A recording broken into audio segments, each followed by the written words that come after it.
Alrighty, I have an in-park construction update for you guys today on a couple of things around the park, obviously mainly AlpenFury, so let's get right into it. So as you can see here, this is such a good shot to show you some of the low-to-the-ground head chopper elements on this coaster, and just this impressive spaghetti bowl of just inversions and just absolutely insane elements. I am so excited for this ride to be completed because it is just a work of art.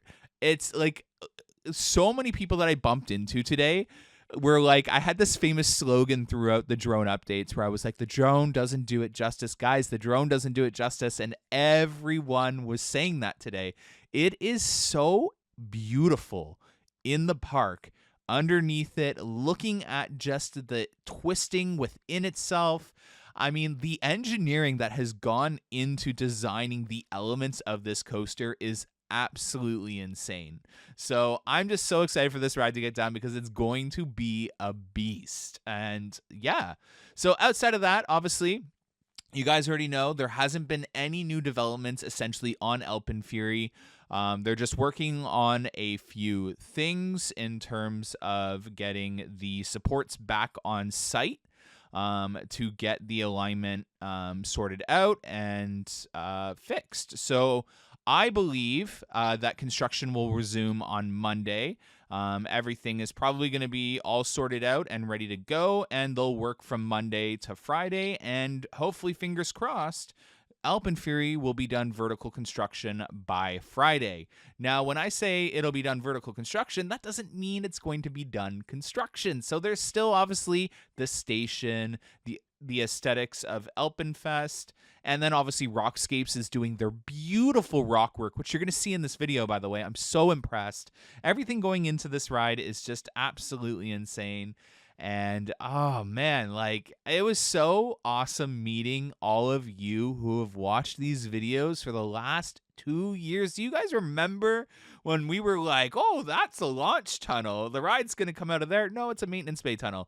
We've been watching, you guys have been watching for like 2 years now, and look, we're finally in the park and this ride is nearly complete. It's like 85% complete now. And I'm just so excited. It looks amazing. So a lot of you were asking me, well, how come there's so many supports that don't have bolts in them? Why are there so many supports to track or sections of AlpenFury that are not bolted yet? That is a torquing process that occurs on a lot of roller coasters. So a lot of the times we don't get to see the roller coaster get built the way that we're seeing AlpenFury be constructed. AlpenFury is a little unique. It's kind of last minute. So AlpenFury has been constructed very rapidly in the last like 4 months, essentially. And we've got to see a lot of that up close thanks to the drone, but also it's still being under construction while the park is open now. So what you guys are looking at essentially is they build AlpenFury and put in bolts to hold the track pieces together, and then they have to go back and torque a lot of those bolts tighter and tighter as they're constructing the ride so the pieces fit together perfectly. It's a whole process. Sometimes they have to go back and torque it 2, 3, 4 times, and once they're done building AlpenFury, they're essentially going to go back and retorque the whole ride based off of what I'm understanding about this. So in AlpenFest, you can see some of these themed rockscape footings. They look absolutely amazing. I'm so ecstatic that Wonderland has gone and added in that extra little oomph to the footings. It looks beautiful. They did an amazing job on them. I'm so excited to see what Rockscapes does with the launch tunnel inside the mountain for AlpenFury. And again, guys, I don't think any of us are grasping how powerful of a launch AlpenFury is going to have. It has to get us 163 feet in the air with such a little launch. It's going to pack a punch. And the elements that it's just going to pull after that, again, I could rant all day about how beautiful of a coaster this is and the elements and the powerful launch. And yeah, so I just wanted to talk about the torquing because it was a common theme on this channel. And there was one video where I definitely overemphasized things like this. And a lot of roller coasters out there, it's a disc plate or a flange, and a lot of roller coasters do use that out there. But yeah, so I just wanted to discuss the torquing because a lot of people were asking me, well, Brennan, like, how come there's no bolts, blah, blah, blah. So I just wanted to go over that. So when you're walking underneath AlpenFury this weekend, you are going to notice that. But when you go back in on May 8th, you'll notice that a lot of this will be torqued and fixed. So just wanted to go over that. And just to talk about the use of flanges and steel structures and things not aligning, it is a very normal process in the construction phase. So again, as AlpenFury completes its structural build, you'll notice the coaster become aligned. So you see some of these supports where it looks like there's a problem there. Well, it's not. Once the coaster is done construction, it'll all fit and it'll look exactly how it should when the ride opens or is done vertical construction. So don't worry, the ride is still on track to finish construction by the end of April or Friday. So fingers crossed that the weather works in its favor, that we don't have torrential downpours or lightning or really strong winds. So fingers crossed. Outside of that, there is a lot of electrical work still going on for the PLC of the ride. So they're laying down the electrical as it follows the ride path to get those ride sensors in and lighting. A lot of the ride's fencing still needs to go up, but the fencing over by Pizza Pizza is done. And yeah, outside of that, there are still no signs of a fire effect on the top of the mountain. So still waiting to see how they choose to do that fire effect on AlpenFury.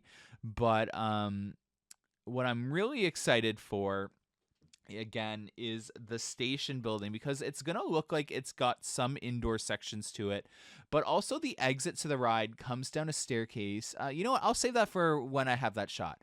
But outside of that, the station building is going to be really impressive. A lot of people were also pointing out, why is the station building so tall?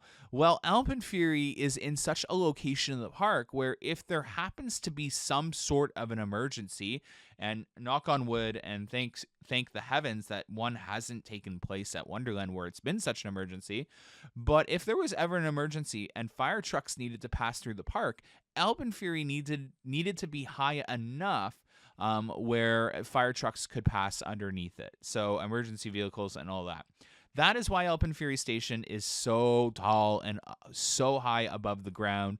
And the roofing for AlpenFury is just that more grand. It's going to look so grand and beautiful in AlpenFest. It's really going to stand out. And I'll save my critique that I talked about in one video for when that section comes up in the video, which I believe is very shortly. So you really can see AlpenFury from anywhere in the park, by the way. Like almost anywhere in the park, you can see it. So here, I talked about from the drone, and this is where I even warned you guys in the previous video. The drone doesn't do the ride justice, and it also distorts some things sometimes due to the perspective. Again, you guys do not understand how powerful the drone I have is. I fly really far away sometimes, and that zoom gets us really in close, and that can distort the image. So the side paneling on this building next to Shockwave, I thought looked kind of sloppy from the drone, but in person, especially after painted, it's exactly like Yukon Strikers would. So it looks a lot better, and I'm going to show you this in person. It's not even done. So that was awesome to see, because that definitely calmed me down. Shockwave's got this new little entrance over to the side here with its fast lane and the queue line.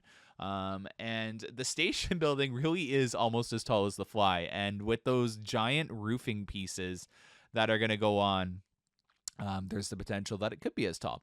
So over in the AlpenFest area, they are currently pouring all the flower beds that are around the footings of AlpenFest. They've gutted those two buildings to house the queue line inside it. The electrical is mostly hooked up for AlpenFury. Obviously, there's still some final touches, and the cooling system as well. So that was really cool to see. Again, a lot of rides finish and then they do the electrical. AlpenFury has had that added benefit of having a lot of the electrical systems and PLC system already hooked up and essentially ready to go, once they're done vertical. Rockscapes was in here getting this amazing looking rock work done around AlpenFury's tunnel. Cannot wait to see what they've done inside the mountain. They had the garage closed, unfortunately, so we couldn't sneak a peek in there. But as you can tell, the tunnel looks like it's, forming pretty well, and it's got a pretty tight clearance. So that's going to be a really cool effect on the ride. Like, look, as you dive in here, they got the clearance envelope in there to test for, obviously clearance with the tunnel they're building inside the mountain and in there, so that they are within the ride's clearance envelope.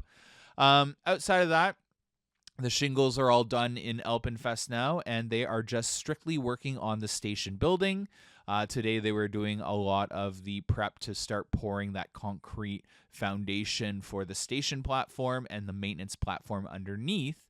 And the exit staircase was a heavily worked on area today as well. So that was really cool to see. You exit down the staircase from the platform and then exit right into the photo booth, which then guides you into the merch store.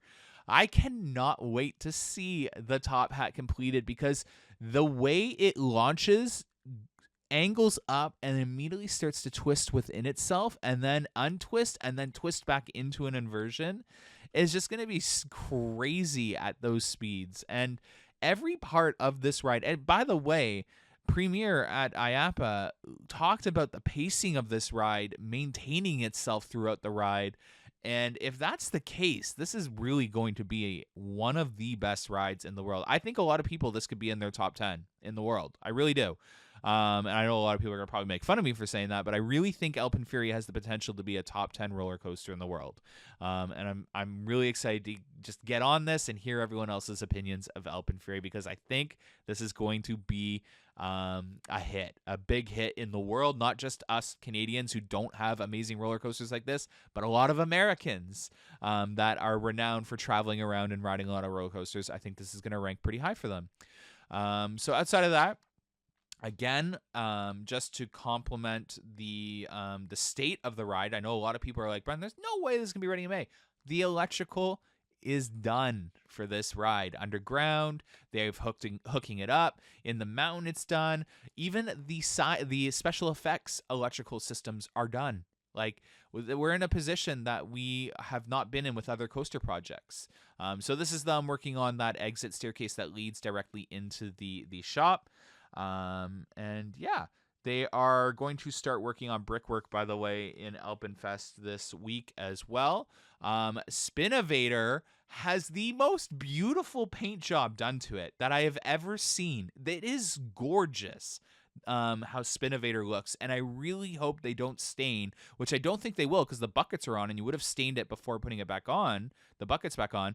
This wood, that light color of wood as the base, and then the pastel colors on the baskets, absolutely stunning. Wonderland, you did a fantastic job on Spinnovator, so that was really lovely to see. It looks absolutely beautiful, and I wanted to show you guys in detail because I was just wowed when I saw it. King's Feast looks absolutely gorgeous as well. I like the earth tones that Wonderland is going with, and the pastel colors that Wonderland has been choosing on some of their recent projects as well. This new, what I assume is going to be a drink stand, because it's been kind of one of the most complained about things in all the Facebook groups and all that online, in the family community. So I do think that this is probably going to be a drink stand in the kids area, which would be much needed for families. So yep, this is this in Planet Snoopy. They did a lot of brickwork in this area too, and Planet Snoopy and Kidsville essentially got a complete repaint in all the areas. Timberwolf Falls is receiving some structural work to its splash zone area. And this new, what I assume is a maintenance bridge, was assembled so maintenance could easier access Vortex. That's the only purpose I could think for that. Mindbuster is currently still closed. It should be ready for May 8th opening weekend. We'll be keeping a close eye on that for you guys on the drone. But yes, we'll have to hold out for the May 8th weekend to get on this. Outside of that, these are the new lockers that are coming to Yukon Striker.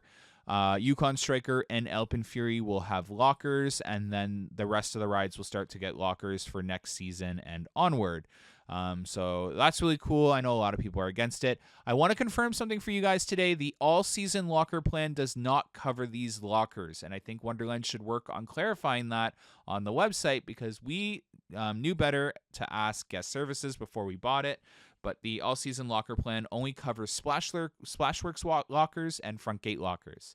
So just a heads up to all you guys, if you were considering on getting that, definitely do not, or get some clarification from Wonderland in case we're wrong as well. But we went to guest services and got a manager's comment on that.